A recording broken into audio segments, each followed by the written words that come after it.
आज के समय किसी भी इंसान से पूछा जाए कि सबसे बड़ी ज़रूरत क्या है, तो हर इंसान का यही जवाब होगा, या तो उसे बहुत सारा धन मिल जाए या फिर उसे जल्दी से सफलता मिल जाए। लेकिन कोई भी इनके परे प्रेम और आनंद की प्राप्ति की कामना नहीं करता। तो चलिए आज की इस वीडियो में जानेंगे कि जीवन की वास्तविक सच्चाई क्या है। एक बार की बात है, एक औरत अपने घर से निकली।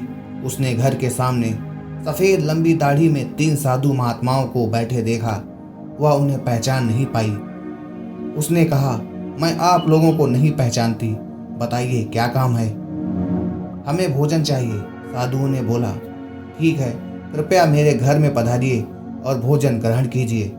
एक साधु ने प्रश्न किया, क्या तुम्हारे पति घर में हैं? औरत ने उत्तर दिया, नहीं, वह कुछ देर के लिए बाहर गए हैं। तीनों साधु एक साथ बोले, तब हम अंदर नहीं आ सकते। थोड़ी देर में पति घर वापस आ गया। उसे साधुओं के बारे में पता चला तो उसने तुरंत अपनी पत्नी से उन्हें पुनः आमंत्रित करने के लिए कहा। औरत ने ऐसा ही किया। वह साधुओं के समक्ष गई और बोली, अब मेरे पति वापस आ गए हैं, कृपया आप मेरे घर में प्रवेश करिए। साधुओं ने स्त्री को बताया, हम किसी घर में एक साथ प्रवेश नहीं करते। औरत ने अचरज से पूछा, ऐसा क्यों है? जवाब में मध्य में खड़े साधु ने बोला, पुत्री, मेरी दाईं तरफ खड़े साधु का नाम धन और बाईं तरफ खड़े साधु का नाम सफलता है और मेरा नाम प्रेम है।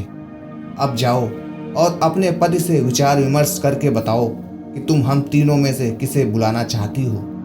औरत अंदर गई और उसने पति से सारी बात बता दी। पति बेहद खुश हुआ। वो मन ही मन बोला, आनंद आ गया, चलो जल्दी से धन को बुला लेते हैं। उसके आने से हमारा घर धन दौलत से भर जाएगा और फिर कभी पैसों की कमी नहीं होगी।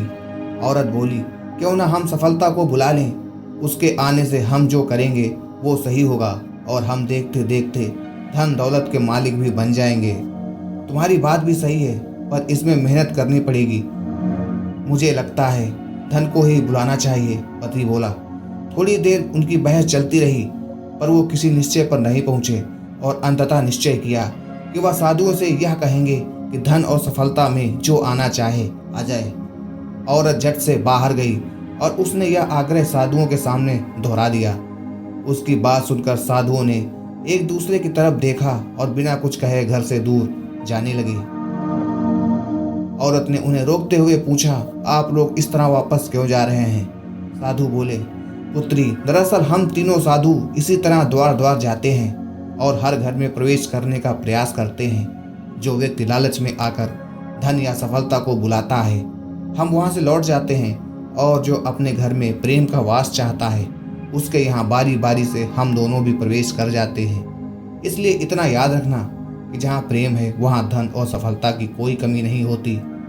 ऐसा कहते हुए धन और सफलता नामक साधुओं ने अपनी बात पूर्ण की। यह कहानी हमें सिखाती है कि यदि इंसान लालची ना होकर निस्वार्थ भाव से दूसरों के हित और आनंद की कामना करता है, तो निश्चित ही उसे जीवन की वास्तविक सुख की प्राप्ति होती है। सच्चा सुख आनंद में ही मिलता है। वो कहते हैं ना, आनंद का सुख तो उस झोपड़ी में मिल जाता है जहाँ लोग एक दूसरे के साथ प्रेम के साथ निवास करते हैं। और ऐसा सुख तो बड़े बड़े महलों के समान बंगलों में नहीं मिल पाता, क्योंकि वहाँ घर तो बड़ा होता है लेकिन दिल छोटा होता है, जिस कारण से वहाँ प्रेम और आनंद का निवास नहीं होता। उम्मीद है इस प्रेरणादायक कहानी से आपको अपने जीवन में कुछ ना कुछ सीख जरूर मिली होगी। ऐसी ही कहानियों के लिए हमारे चैनल को सब्सक्राइब कीजिए।